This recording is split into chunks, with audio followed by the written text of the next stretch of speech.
खड़ा है चुनाव में तो बेटे को जिताने के लिए घड़ियाली आंसू दिखा रहे हैं, मुंह पे हाथ रख रख करके रो रहे हैं। एक आंसू गिर रहा है, एक आंसू नहीं गिर रहा है। ये जनता को लुभाने के लिए आप कर रहे हैं, इनको तो शर्म आनी चाहिए। अयोध्या के गांव में 22 साल की दलित युवती का निर्वस्त्र शव मिलने के बाद अब सियासत तेज हो गई है। जहां एक तरफ अयोध्या से सपा सांसद अवधेश प्रसाद इस मुद्दे पर सरकार पर हमला करते हुए रो पड़े, तो दूसरी तरफ महिला आयोग की सदस्य और भाजपा नेता प्रियंका मौर्य ने इस मुद्दे पर सपा सांसद के आंसुओं को घड़ियाली आंसू बता दिया।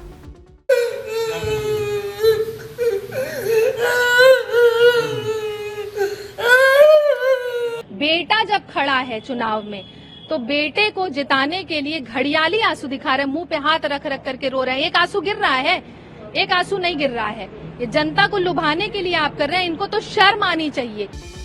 अब पूरा मामला क्या है वो भी जान लीजिए। दरअसल अयोध्या के एक गांव में 22 वर्षीय दलित युवती की निर्वस्त्र शव मिलने के मामले में पूरे क्षेत्र को हिलाकर रख दिया। युवती शुक्रवार शाम से लापता थी और शनिवार सुबह उसका शव गांव के बाहर नाले के पास मिला। परिजनों का आरोप है कि युवती के साथ दुष्कर्म के बाद उसकी हत्या की गई है। वहीं परिजनों ने पुलिस को पहले ही युवती की गुमशुदगी की खबर दे दी थी। आरोप है कि पुलिस की ओर से कोई ठोस कदम नहीं उठाया गया। सुबह जब परिजनों को खेत में खून से सने कपड़े मिले तो उनका शक पुख्ता हो गया। उसके बाद गांव के बाहर नाले के पास युवती का शव मिला, जिसके बाद परिवार वालों ने आरोपियों के खिलाफ कार्रवाई करने की बात कही। लेकिन इस मुद्दे पर सपा सांसद अवधेश प्रसाद प्रेस कॉन्फ्रेंस के दौरान दुख जताते हुए फूट फूट कर रो दिए। मेरा दिल नहीं करता, मेरा दिल नहीं करता।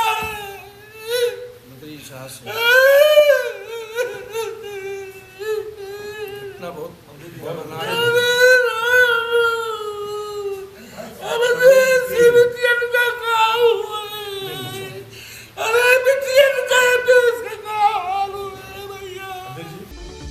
अब जहां अवधेश प्रसाद के रोने की तस्वीरें जैसे ही सामने आई तो अयोध्या पहुंची महिला आयोग की सदस्य डॉक्टर प्रियंका मौर्य ने सपा सांसद के आंसुओं को घड़ियाली आंसू बता दिया। प्रियंका मौर्य ने जहां परिवार से मुलाकात की तो उन्हें न्याय दिलाने की बात कही, साथ ही साथ इस घटना को हैवानियत तक बता डाला। देखिए, बहुत ही दुखद घटना है, परिवार व्यथित है, मुझे बहुत तकलीफ हुई मिल करके। और मैं आज आई ही इनके बीच में इसलिए थी ताकि मैं उनका सुख दुख बांट सकूं, जो दुख की घड़ी उनके ऊपर इस समय बीत रही है। और जिस तरीके से वो व्यथित हैं, रो रहे थे, मैंने उनको न्याय दिलाने का आश्वासन दिया है। इतनी जघन्य तरीके से अपराध किया है लोगों ने, तो इसको लेकर के कितना आप ये इसको मानती हैं, इतना ये गलत मानती हैं? देखिए, ये हैवानियत है और बच्ची को, उसके परिवार को न्याय मिलना चाहिए। मैं ये सुनिश्चित करूंगी, क्योंकि ये जिसने भी इस तरीके की घटना को अंजाम दिया है उनको ये समझ में आना चाहिए कि उत्तर प्रदेश में माननीय योगी आदित्यनाथ की सरकार है, बच्ची के साथ गलत हुआ है, न्याय मिलेगा परिवार को। अयोध्या के सांसद है अवधेश प्रसाद है, आज उन्होंने प्रेस कॉन्फ्रेंस इसी मामले को लेकर के एक पीसी की, और पीसी करने के बाद वो रोने लगे। रोने के बाद उन्होंने कहा कि अगर बेटी के साथ न्याय नहीं होगा तो मैं लोकसभा से इस्तीफा दूंगा। देखिए, उनको इस्तीफा दे देना चाहिए, क्योंकि वो आज भी सांसद हैं, वो उस समय भी सांसद थे जिस समय मोहित खान का केस हुआ था। उस समय वो उसके साथ खड़े थे, तब वो गए पीड़ित परिवार से मिलने के लिए, तब तो वो कह रहे थे कि साजिश हो रही है।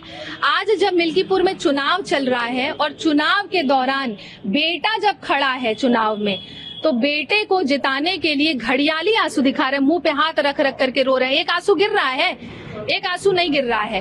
ये जनता को लुभाने के लिए आप कर रहे हैं, इनको तो शर्म आनी चाहिए कि बच्ची जो है उसकी मृत्यु हो जाती है, परिवार पीड़ित है और उस पे आप अपनी राजनीतिक रोटियां सेक रहे हैं।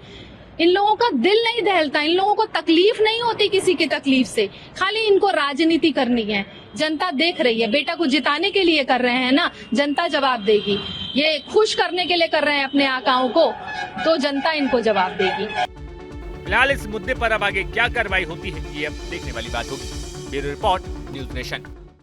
न्यूज नेशन अब व्हाट्सएप पर खबरों की ताजा अपडेट के लिए न्यूज नेशन के इस QR कोड को स्कैन करें।